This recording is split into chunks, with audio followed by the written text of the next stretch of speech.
Le référendum, rien que par le référendum. Depuis le 26 mars dernier, un débat autour de la réécriture de la nouvelle constitution par les députés UNIR, UFC, PDP, MRC, NET et les indépendants dont le mandat est expiré s'installe dans l'opinion.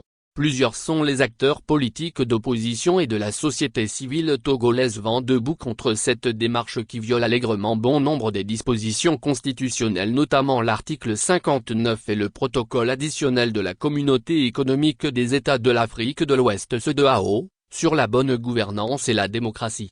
Au lendemain de l'adoption de cette nouvelle constitution, les évêques du Togo ont demandé au chef de l'État de ne pas promulguer cette nouvelle constitution à lui transmise. Face à la levée de boucliers, le chef de l'État, Faure Gnassingbé, demande à l'Assemblée nationale une seconde relecture. C'est devant cette situation que les universitaires sont sortis pour tenter de convaincre le peuple qui manifeste son hostilité vis-à-vis de ce texte du régime semi-présidentiel à un régime parlementaire. Difficile d'avaler la couleuvre. Les universitaires économistes et médecine comprennent mieux l'interprétation des textes juridiques. Beaucoup de tous ces acteurs qui défendent cette forfaiture du texte à nous imposer semblent ignorer le principe de droit et surtout le parallélisme des formes en droit. Le parallélisme des formes recommande tout simplement le chemin par lequel on a monté, c'est par le même chemin qu'il faut descendre. Une explication terre à terre. Ça veut dire quoi? Les députés qui sont en fonction actuellement, même si le débat est mené sur leur légitimité, ils sont élus sous la bannière de la Constitution de 1992 votée au référendum à plus de 98,11% qui soumet le Togo dans la 4e République, régime semi-présidentiel. Même si cette constitution a connu plusieurs fois de modifications et de révisions, s'il faut la changer carrément et entrer dans une nouvelle constitution, une nouvelle république, il faut forcément passer par le référendum.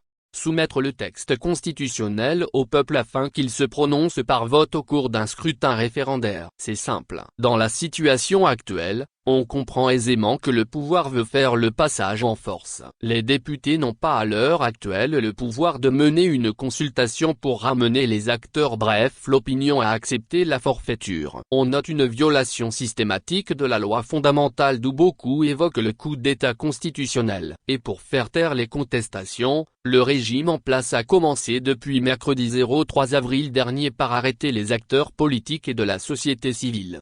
Madame Awa Nana Daboya, présidente du Haut Commissariat pour la réconciliation et le renforcement de l'unité nationale, CREUN, est interpellée. Les recommandations de CVJR imposent la paix sociale et la non-répétition des violences et les conflits au Togo. À l'allure où que prenne la situation, il y a lieu de s'inquiéter de nouveau pour le Togo. Ceux qui pensent être trop intelligents pour tailler une nouvelle loi fondamentale pour un seul homme doivent faire marche arrière. Le peuple n'est pas dupe comme le martèle Feu général Eyadema Gnassingbé si l'occasion lui est donnée en son temps. Il a même déclaré que la parole devrait donner au peuple pour s'il se prononce lorsque le débat se menait autour de l'adoption de la Constitution de 1992. Sa voix a été attendue à l'époque. Vous avez l'intérêt à revisiter l'histoire et surtout à ne pas oublier le parallélisme des formes en matière du changement de la Constitution. À le faisant, vous éviterez de plonger encore le Togo dans une situation conflictuelle. Subscribe Like en char for more.